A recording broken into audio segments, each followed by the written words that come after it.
मैं सुरेंद्र मिश्र स्वतः ब्रह्म एक ही कन्या से कौन जन्म 72 वर्ष M.A. समाज शास्त्र गोरखपुर यूनिवर्सिटी गोरखपुर वर्ष 1973। बुजुर्ग होना कोई गुनाह नहीं। बुजुर्गों के पास भले धन दौलत न हो मगर एक्सपीरियंस जरूर हो। किसी भी समाज के विकास सभ्यता के लिए किसी यज्ञ प्रयोजन शादी समारोह किसी उत्सव में 2-4 बुजुर्गों का रखना नितांत आवश्यक है। वो कुछ नहीं देंगे तो आपको संकट से उबारेंगे। और सदा जो विश्वसला की पुत्र द्रोणाचार्य थे, द्रोणाचार्य की पुत्र अश्वत्थामा थे, 5 पांडव और दुर्योधन मतलब पांडु और पांडव सभी पुत्रों को अस्त्र शस्त्र विद्याओं में पारंगत थे। जब अर्जुन कृष्ण से जाकर के युधिष्ठिर और दुर्योधन मांगते हैं कि प्रभु मुझे आपकी आवश्यकता है, धर्म युद्ध होना है। कृष्ण दुर्योधन सिरहाने था और युधिष्ठिर कुंतारी।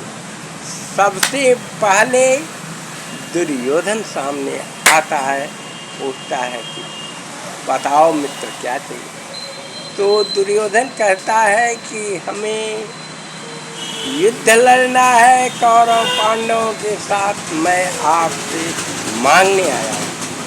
कृष्ण कहते हैं एक तरफ मेरे अस्त्र शस्त्र सेनाएं रहेंगी और दूसरी तरफ मैं रहूँगा। आप क्या चाहते हैं?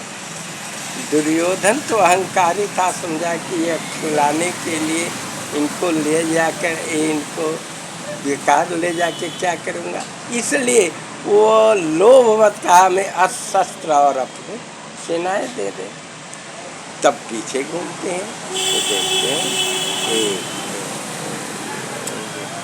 5 पांडव के बड़े भाई क्या नाम है युधिष्ठिर खड़े थे।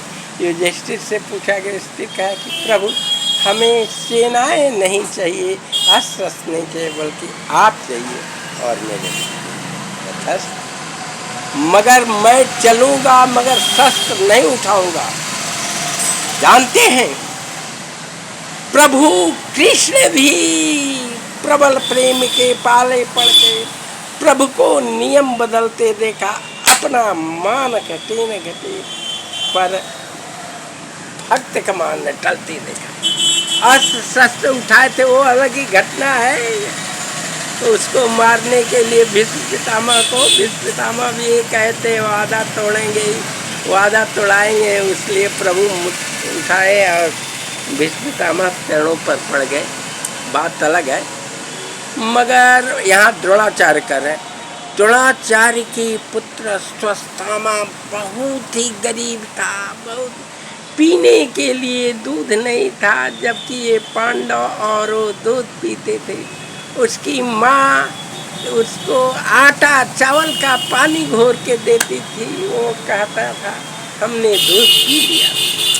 यहाँ तक कि भीख दान के लिए द्रोणाचार्य जो द्रौपदी के पिता द्रौपद नरेश के पास की गए कि बचपन के साथी हैं, कुछ गैया दे देंगे हमारा लड़का। वो नहीं दिए, दुत्कार के बाहर निकाला गया। अंत में यही 5 पांडव के सहयोग से उनको पराजित किया गया और आधा राजपाट दिए, जो कि उसको अश्वत्थामा को अर्ध सरयू के इस पार इसको रात दिया गया। और उधर बात अलग है। जब अश्वत्थामा और 15वां युद्ध का दिन था, बना सारी सेनाओं को पांडव के नाश होने लगा। तब एक कहते हैं हमारे श्री कृष्ण जी की अब तो प्रलय हो रहा है, ना कुछ भी उपाय कीजिए। तो युधिष्ठिर ही एक सत्य बोलते थे वचन। द्रोणाचार्य कहे कि जब युधिष्ठिर ही कहेंगे तभी माना जाएगा। कृष्ण भगवान लाख उनको समझाते हैं, वो कहते हैं झूठ नहीं बोलेंगे। अंत में बोले हैं, कहे तू कहो अश्वत्थामा नामक का हाथी को मारा गया और कहा कि अश्वत्थामा मृतो, और नरों व कुंजरों को कृष्ण भगवान अपने स्नेहनाथ से छुड़ा लिए। वाह, मार तो दिया गया, इसलिए धृष्टद्युम्न ने उनका सर उतार दिया। कृष्ण ही यहाँ कराए थे, इसलिए कि वो अस्त्र तो सभी दुर्योधन के पास था, केवल ये अकेले थे तो बुद्धि से ही कल छल से करते थे। तब अब एक महत्व की और घटना सुनिए। जब दुर्योधन अश्वत्थामा जब सेना नायक बना तो वो दिव्यास्त्र देवास्त्र सभी शस्त्रों का प्रारंगत था, सभी जानता था। और कहा कि आज मैं 5 पांडवों का सर उतार लूंगा, और सही उतार देता। यहाँ तक कि भीम के लड़के के नाती को भी सर उतारा था यार। वो अश्वत्थामा कुछ भी कर सकता था। तो इसको नाश मारने के लिए कृष्ण उपाय बताए, मगर जानते हैं प्रभु कृपा वही लिखा होगा। वो अस्त्र उसके अभिमन्यु की विधवा औरत उत्तरा के पेट में गर्भ था, उसको मारने के लिए सुआ दिया। जब पकड़ के कृष्ण और अर्जुन लाए तो जिंदा पकड़ के, तो द्रौपदी कहती है नहीं, आप ब्राह्मण का पुत्र है और वही 5 पांडव तुम लोगों को शिक्षा दीक्षा दिया है, मेरी ही तरह वह विधवा न हो, इसलिए आन कुछ इसको सजा दिया जाए। उसका ललाट से मणि निकाल करके कृष्ण भगवान और उत्तरा के रूप को दे दिए, जिससे उसका हमला बच गया बच्चा। मगर अभी तक उसको था कि मरेगा नहीं, आज जीवन वो जिंदा ही रहेगा। उसी कष्ट से आज तक खून गिरता है और वो तड़पता तड़पता जंगल में रहता है।